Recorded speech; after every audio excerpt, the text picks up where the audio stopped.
আসসালামু আলাইকুম চাচা। ওয়ালাইকুম সালাম। কেমন আছেন? আলহামদুলিল্লাহ ভালো আছেন? খুবই ভালো লাগছে। আমি আসছি আপনার কাছে কিছু জানতে। ওই যে আপনার এই যে বাড়িটা এটা করে দিচ্ছে, এটা কে করছে? ওটা একজন সাংবাদিক। হ্যাঁ, কি নাম? ওর নাম সাদ্দাম। সাদ্দাম হোসেন। হ্যাঁ, আসেন, আপনার ওই ঘরের সামনে আসেন। কি করেন?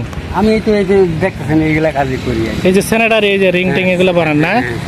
এগুলা বানান, এগুলা বানায় বিক্রি করেন? হ্যাঁ, এটা দিয়ে চলেন? এটা দিয়ে চলি, আমার অন্য কোনো বিকল্প জায়গা জমি কিছু নাই? না, কিছু নাই। এই যে আপনার এই যে ঘরটা না, এই যে এই ঘরটা তৈরি করে দিছে। হ্যাঁ, হ্যাঁ, এই সামনে যান, সামনে দেখি। এই ঘটিন বৃষ্টি আসে, হ্যাঁ, সেদিন আমি ওদের স্মরণ বেশি বেশি করে করি। দেখেন আমার এই ঘরটা, হ্যাঁ, থাকার কোনো উপায় বুদ্ধি কিছু নাই, টাকা নাই, জোগাড় করতে পারি না। একটা হাজিরা নিলে 500 টাকা, আমার ওটার টাকা নাই তো। মানে আপনি খুব অসহায়? হ্যাঁ, খুবই অসহায়। আমি এই ঘরটা যদি না দিত। এইখানে থাকেন আপনি? এখানে থাকেন? হ্যাঁ, এখানে থাকি। এইখানে আপনার বউ বাচ্চা নাই? বাচ্চা আছে 2 জন, ওরা মেহমান খেতে গেছে। বউ নাই আপনার বাড়ি? হলি মারা গেছে তো। ও মারা গেছে, তাহলে আপনি এখন একাই থাকেন? হ্যাঁ, হ্যাঁ, এখন বাচ্চা 2টা নিয়ে একাই থাকি। বাচ্চা 2টা কি ছেলে মেয়ে? একটা ছেলে আর একটা মেয়ে। বয়স কত? বয়স একজনকার বয়স 10 বছর, আর একজনকার বয়স 6 বছর। একটা ছেলে একটা মেয়ে নাকি? হ্যাঁ। তাহলে আর পরে বিয়ে করেন নাই? না, করি নাই। আমাদের দেশে সেই ছেলে কবে হবে, কথায় না বড় হয়ে কাজে বড় হবে। তো আমরা সেরকম একটি কাজের ছেলে পেয়েছি, যে শুধু গ্রামের কথা চিন্তা করে এবং সমাজে যারা অবহেলিত গরিব অসহায় আছে তাদের কথা চিন্তা করে। ঈদ এবং পূজা পার্বণে অনেক গরিব অসহায় লোক আছে যারা এই সাংবাদিক সাদ্দাম হোসেনের দিকে তাকিয়ে থাকে। আজ আমি তার সাথে কথা বলতেছি। অনেক লোক আছে, অনেক বিত্তবান বিত্তশালী, যারা নিজের কথা চিন্তা করে এবং নিজের আত্মীয় স্বজনের কথাই চিন্তা করে, নিজের আত্মীয় স্বজনের জন্যই কাজ করে। আর এই সাংবাদিক সাদ্দাম হোসেন শুধু পরের কথাই চিন্তা করে। তা আমি তাকে আজকে জিজ্ঞাসা করব, সে তার মাথায় কিভাবে এটা আসলো। সে শুধু পরের কল্যাণে কাজ করে যাচ্ছে, নিজের আত্মীয় স্বজনের জন্য কোনো কিছু করে না। আজকে আমি তার মুখে শুনবো তার মাথায় এই বুদ্ধি বা এই ইয়াটা কোথা থেকে আসলো। আমি তার মুখে আজকে কিছু কথা শুনতে যাচ্ছি। ধন্যবাদ সরল ভাই আপনাকে।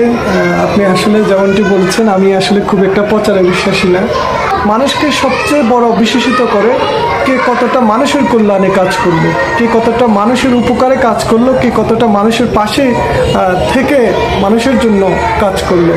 তো আমার ছোটবেলা থেকে ইচ্ছে ছিল যে মানুষের কষ্ট দুঃখ এগুলো আমাকে ভীষণভাবে আবেগতাড়িত করে, বিতাড়িত করে। তো আমার ইচ্ছে ছিল যে ছোটবেলা থেকে যে যদি কখনো আমার করার কোনো ইচ্ছে থাকে তো আমি মানুষের কল্যাণের জন্য কাজ করব। এর ওই ধারাবাহিকতায় আমি এই পর্যন্ত প্রায় 5 থেকে 6 জন মানুষের নতুন মাথা গোজার ঠাঁই তৈরি করে দিয়েছি, বাড়ি করে দিয়েছি। আর আমার গ্রামে, নিজ গ্রামে এক শিল্পপতিকে বলে একটি মাদ্রাসা তৈরি করে দিয়েছি। এখানে আধুনিক মানের একটি মাদ্রাসা হয়েছে, যেখানে আগে একটা কুড়ি ঘর ছিল মাত্র, যেখানে কোনো পরিবেশ খুব একটা ভালো ছিল না। এখন সেখানে একটা নতুনভাবে পরিবেশ তৈরি হয়েছে।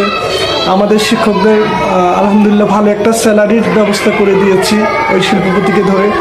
এবং আপনি জানেন, অবাক হবেন যে আমি একটা পত্রিকায় রিপোর্ট করেছিলাম যে ভিক্ষা করে জীবন চলে সাবেক অধ্যক্ষের। এরপরে এক শিল্পপতির নজরে আসে এই সংবাদটা। এরপরে ওই শিল্পপতি 2021 সালের জানুয়ারি থেকে এই পর্যন্ত প্রতি মাসে ওই ভিক্ষুকের বিকাশে 10,000 টাকা করে পাঠান। এর মধ্যে আরেকটা প্রতিবেদন করেছিলাম যে বৃষ্টিতে ভেঙে গেছে বৃদ্ধার ঘর, দাঁড়ে দাঁড়ে ঘুরে হতাশ মর্জিনা বেগম নামে এক নারী, যার স্বামী সন্তান কেউ নেই। এই নারীকে পরে তৎকালীন আমাদের ঠাকুরগাঁও জেলা প্রশাসক AKM কামরুজ্জামান সেলিম, তিনি এবং তার প্রশাসনের সকল স্তরের ইউনো, এসিলেন সহ সবাই মিলে নিজ টাকা দিয়ে একটি ঘর তৈরি করে দেন। এরপরে এরকম আরও 3টি ঘর আমি তৈরি করে দিয়েছি এই পর্যন্ত। এবং ঈদ পালা পর্বণ আসলে মানুষের জন্য যতটুকু পারি বিভিন্ন অনুদান বা সংগ্রহ করে এই সব মানুষের মধ্যে বিতরণের চেষ্টা করি। আর আপনি জানবেন যে আমার গ্রামে যে রাস্তাটা হয়েছে হিরিংবোম, অর্থাৎ কাঁচা রাস্তা ছিল, এটা অনেক কাদা যুক্ত ছিল। এটা দিয়ে মানুষ চলাচল তো দূরের কথা, কোনো ধরনের চলাফেরা করাটাই যেন একটা দুঃসাধ্য, কঠিন হয়ে দাঁড়িয়ে থাকতো। তো একবার ইউনোকে বলেছিলাম যে দেখেন, আমি তো সাংবাদিক মানুষ, গ্রামের মানুষ, আমাকে জানে সবাই। তো আমি যদি গ্রামের কল্যাণে যদি কাজ না করতে পারি, তাহলে আমার এই পেশায় আমার মনে হয় না যে আমি কোনো উপকারে লাগতে পারলাম। তো ইউনো মহোদয়, তৎকালীন বেলায়েত হোসেন মহোদয়, ওনাকে অসংখ্য ধন্যবাদ। উনি একবার বরাদ্দ আসে সম্প্রতি, আসার পরে উনি প্রায় 44 লাখ টাকা বরাদ্দে এই রাস্তাটি উনি হিরিংবোম রাস্তা করে দেন। এখন থেকে আমার গ্রামের রাস্তায় আর কখনো কাদা হবে না। আর এর মধ্যে আমি সম্প্রতি আমার গ্রামের যে ব্রিজটা আছে, এই ব্রিজটার বরাদ্দের জন্য আবেদন করি। এরপর এই ব্রিজটার এস্টিমেট তৈরি হয় এবং এটি ঢাকাতে যায়। তো সম্প্রতি সম্ভবত এই ব্রিজটাও বরাদ্দ ইনশাল্লাহ হয়ে যাবে।